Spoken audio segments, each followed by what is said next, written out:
Greetings and welcome to this edition of Positronic. I'm Barry P. Cook, and I'm here to talk about the first episode of the new superhero show on the CW. I'm talking, of course, about Superman and Lois. This episode was just called Pilot, as far as I can tell, which is kind of weird, but that's okay.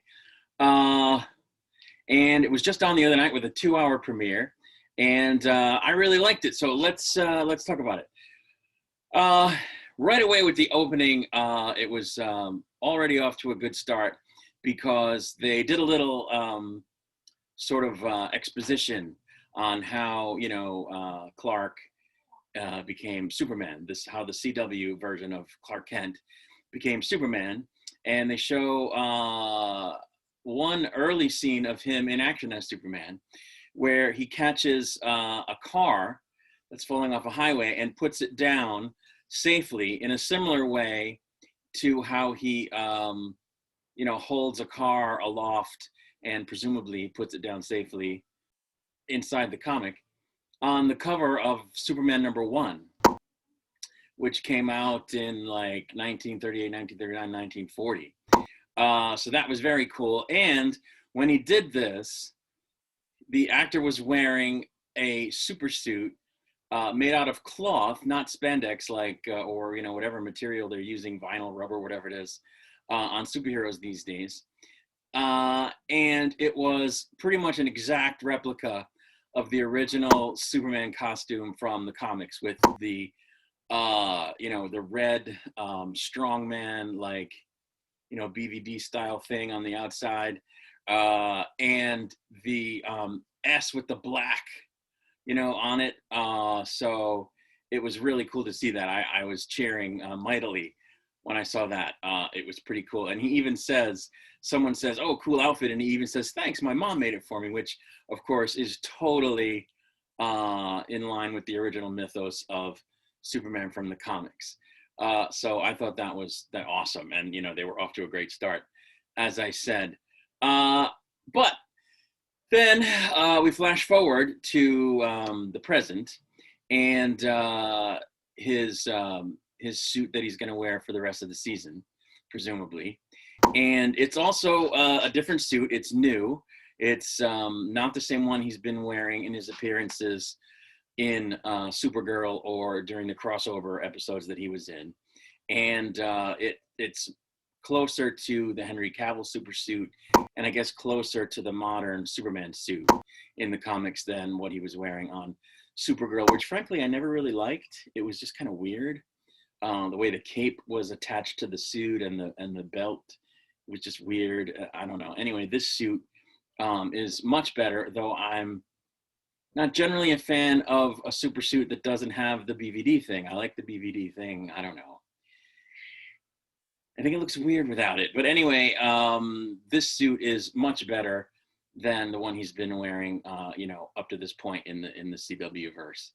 And I think it looks great on him, actually. He really looks like Superman, even though he doesn't look quite like the Superman from when I was a kid. It just looks great. It works. It's a great suit. They did a good job. We learn very shortly thereafter that Clark's children are starting high school. They're 14 years old. Now, previously in a crossover, we saw one of his sons, Jonathan Kent, named after Jonathan Sr., Clark's adoptive father. And he was a baby, and that was 2019. So how is it that he has children who are now going into high school? Well, multiverse shenanigans, right? So it turns out that after Crisis, when all the Earths merged, Jonathan's birth was moved back to 2007 by the cosmos or whatever, the fates, whatever. And he was born alongside his twin brother in this new history, whose name is Jordan, which I thought was great because, of course, that is an homage to Jor-El, Superman's biological father, back on Krypton. So I thought that was very cool, Jonathan and Jordan. Very early on, a scene that we are treated to is a scene where Superman is trying to quell a bad situation at a nuclear plant. He basically flies out over the ocean, freezes a huge chunk of it with his freeze breath, and then dives down and carries it aloft to put it into the nuclear reactor to cool it off, and or otherwise quell the situation. And it was just amazing, the way they did the sequence. It looked fantastic. This thing was huge. So it was great. It was a little reminiscent of something that happened in the Brendan Routh Superman movie, if I'm not mistaken, but I liked it. I thought it was great. They just did a good job with it. Another thing we find out in this first episode, which actually we may have known before, I can't remember, is that in the CW verse, Lois's dad, who's an army general or a military general, knows that Clark is Superman. I don't know if we knew that before, but now we do, and he does. So that's an interesting thing, because up to now, the norm was that nobody knew who he was, not even Lois, for most of the Superman run. I guess in later books that might have changed. I don't know. I don't read Superman comics, but and certainly she eventually found out on Lois and Clark: The New Adventures of Superman. She knows in the DCEU films, but traditionally Lois didn't know. So yeah, this is kind of a change. She knows, and her father knows, but the kids didn't know in this episode, which I thought was interesting, because the mother knows, but they don't know. Like, I don't know. I guess it makes sense. It was just, I don't know. It was a new thing for me, that he has kids, and I guess it makes sense that they wouldn't necessarily have known, and Clark gives good reasons why he didn't want them to know. But throughout the episode, there's a back and forth over this, where Lois thinks, you've got to tell them, because he was always missing their functions and absent, and coming up with the same lame excuses, and it was creating a rift between him and Jordan. Jonathan was exhibiting some athletic abilities that they were thinking maybe were an emerging situation with him having powers. So Lois was like, we got to tell them. And Clark was resisting that. But anyway, that's the situation that was going on in the episode vis-a-vis his kids. I think it'll be interesting to see Superman as a father. That's the one thing that's never really been done with the character up to this point. A lot of these Superman stories that come out between the TV show in the 50s and then the movies in the 70s and then the TV show in the 90s, and you had Superboy as well in there, and then you had the new Superman movies, you had Brendan Routh. A lot of the themes get repeated, a lot of the story aspects get repeated, and you get to see a different take on those same things. You don't really see new things, and this is kind of a new thing. They flirted with it in Superman Returns, but they never really came out and said that it was his kid, that Lois's kid was his kid, and he didn't really have any role in, the kid's life. So this is going to be a different thing, and I think it'll be interesting. And I say that with this character because he's a particular kind of character, right? He's I don't want to say a paladin, but he's like virtuous good. He's like a paragon. In fact, he was a paragon in the CW crossover last year. So I'll use that term. He's a paragon. He's like super good, for a lack of a better descriptor. So to see that person have to deal with the pitfalls of parenthood will be interesting, I think, in a way that other, father-son dynamics on other shows wouldn't be, because other fathers aren't Superman. So this will be interesting. Like I said in the beginning, the kids don't know that their father is Superman. So and there's some distance between the kids and Clark, more so with Jordan, because he's got some behavioral issues, I guess. And at one point, Clark goes into his room to talk to him to say, "Oh, I'm sorry, I missed your thing." And he's playing what looks like the Injustice video game, and he's playing against Superman. I forget what character he's playing as, but anyway, he's beating the crap out of Superman in the video game, and he seems to be taking quite a bit of a delight in it. So I was like, oh, he's got some Superman issues. Doesn't really like Superman. Wait till he finds out. At one point, Lana Lang shows up, Clark Kent's old girlfriend before he was with Lois, his Smallville girlfriend, and she's quite a bit better looking than the actress that they cast to play Lois. So I found that interesting. I know I say that word interesting a lot, but yeah, why are you going to make the supporting character prettier than the lead character? I didn't get that. She wasn't drop dead gorgeous, but she's a lot prettier than Lois. The woman they got to play Lois is not a classic beauty, but you know, it's 2021. That doesn't matter, right? Anyway, it was just something that I noticed from a TV standpoint, because why would you do that? Why would you bring in an actress that's better looking than the lead? I don't know. Anyway, one thing that I had trouble with during this episode, these two episodes, the premiere, was that his kids were supposed to be 14, as is one of the other kids in Smallville that they interact with, a girl that they kind of both like. I forget her name. They're all supposed to be 14, and they don't look 14. They look older. And of course, the actors are older. They're like 17 and 19 or whatever. So yeah, I don't know why they would do that. Why they didn't cast slightly younger actors. You know, if you have someone playing 14, make them no older than 16. Come on now. During the episode, this thing happens where the two boys go into the barn with this girl because they're looking for the router to try and reset it because the Wi-Fi is not working, and they have to climb up high to make that happen. And there's an accident, and both of the boys end up under a pile of like steel beams, I guess you could call them, or they're cylindrical, but whatever. And they both, of course, survive because they both have Kryptonian DNA, and therefore are a little stronger than, you know, people who are only human.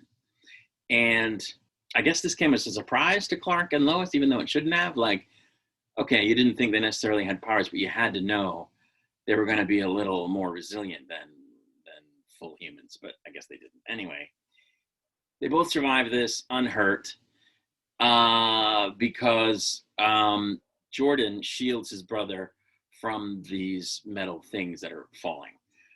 So I guess it's only Jordan that's got the sort of Kryptonian thing, at least for now. We'll have to see. But anyway, shortly thereafter, Jordan's all like, you know, how did we survive that? I don't understand. Something's going on. We have to look into this. Like, I didn't buy that that's what someone's reaction would be. Like, I think if something like that happened to you and it seemed like miraculous that you survived, you would just be, wow, that's weird, you know?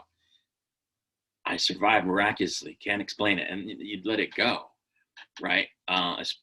Unless you're someone who believed in like a higher power, then you would probably ascribe it to that. But someone who didn't would just let it go. You know, I just got lucky. It was just luck, crazy luck. Somehow I ended up, you know, surviving and not hurt. You wouldn't be like, something's weird, you know, we have to look into it. Like, but that's what he does. And he drags his brother into it and they go poking around in the barn where, of course, Clark has always told him not to go. And they find his Kryptonian ship.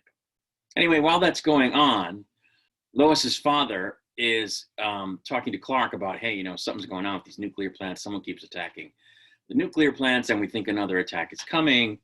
And I need you to, you know, suit up. There's got to be a phone booth around here you can change it. You can use to change in. So that was cool because they brought up phone booths, which is, of course, how Superman used to change without anybody seeing him do it in the comics. And even kind of in the first Superman movie, they made a phone booth joke. It was kind of funny at one point. So that's always been a Superman thing. So that was funny. Then we have a scene where Clark and Lois are talking about, you know, do the kids have abilities? They must have abilities because they haven't figured it out yet. And she says, you know, I can suss these things out. I have super smell. You're the Kryptonian, but I'm the one that has super smell. And he was like, oh, yeah, well, you know, I also have super smell, but I don't use it at home because two teenage boys. And I'm like, ew, super smell. They didn't need to have that conversation. Anyway, moving right along. The time comes when it becomes obvious that Clark has lied to the kids, and he has to tell them who he is. And at first, they don't believe him, so he lifts a pickup truck over his head and then like flies a little bit with it. And I just wish they had been able to use the Alexander Salkind theme. That is one of my all-time favorite pieces of music, and it would have been great if they could have used that. Maybe they will at some point in the series, but they didn't in this premiere, and I was kind of bummed by that. But I really like that piece of music. So Superman ends up going to yet another nuclear plant, and he ends up having a conversation with the villain, who seems to know all about him, knows that his real name is Kal-El, and that he's Kryptonian and so forth, and knows that he can't see through lead. And they have a pretty decent fight sequence, that involved flying and all this business. And at one point, this villain, who's wearing a helmet, stabs Superman with a kryptonite crystal, and he falls to the ground, but he manages to pull it out before he hits the ground, and he recovers his powers and lands safely by the skin of his cape, as it were, which was great, but it didn't have any lasting effects. So I was a little confused, because a lot of times when Superman gets stabbed by kryptonite, in fact, even in Superman Returns, although I don't know if he recovered when it came out or not, I don't remember. But anyway, over on the CW, also on the CW, I should say, Batwoman gets shot with a kryptonite bullet, and she's like kryptonite poison. So why isn't Superman kryptonite poison? That didn't make sense to me. But so far, it seems like he's not, which I'm glad for. But I thought that was a little cheap. If you're gonna, do that, then do it all the way through. If you're gonna go down the kryptonite road, go all the way with it. Don't, you know what I'm saying? No, anyway. But the villain does end up revealing their identity, sort of. They fly back to their ship, I guess, after their confrontation with Superman. They take off their helmet, and they have a bald head, which to me looked kind of green. And the computer says, "Welcome back, Mr. Luthor." I was confused by that. Lex Luthor in the CW verse was played by John Cryer, and I don't think this is him, although we didn't see the face. So maybe it is. I don't know. We'll have to see as time goes on. I was thinking, if it's not the Jonathan Cryer version, it must be his father, Lex Senior. But I don't know. We'll see. Next week, I suppose I could look on IMDb, but sometimes they're sly about these things. But anyway, we'll have to see in the coming weeks. I really liked this pilot. I, found some things about it to be like, what? But I really enjoyed it. They did a really good job. I thought it was better than Man of Steel and Superman v. Batman, Superman v. Batman, or Batman v. Superman, whichever it is. And, than the DCEU Superman in general. I thought it was better. Pilot episodes tend to get a lot of extra focus on scripts and special effects and, directing and so forth, so that they'll come out good and put the series in a position where it can be put the product, I should say, the show, the entity, in a position where it can be ordered to series. I think this was a foregone conclusion in the case of Superman, that they were going to do it, but that's generally what happens with pilots. And also, it's to give the audience a feeling that it's going to be a good show, so they'll come back and watch the following week. So there's a chance that quality will continue. There's a chance that it won't, because it doesn't always with a lot of shows. You have a great pilot, you have a great first 3 episodes, sometimes you have a great first season, and then subsequently it just goes, and it becomes, that's a professional term, it goes downhill, and you get something that's kind of after that. So hopefully that won't happen. I try not to be a pessimist. Hopefully they'll continue the great start that they got off to, and we'll see. I will be back to review the future episodes, of course. Until then, that's all I had to say about this premiere. I hope you liked it as much as I did. For now, I will just say, as always, peace and long life.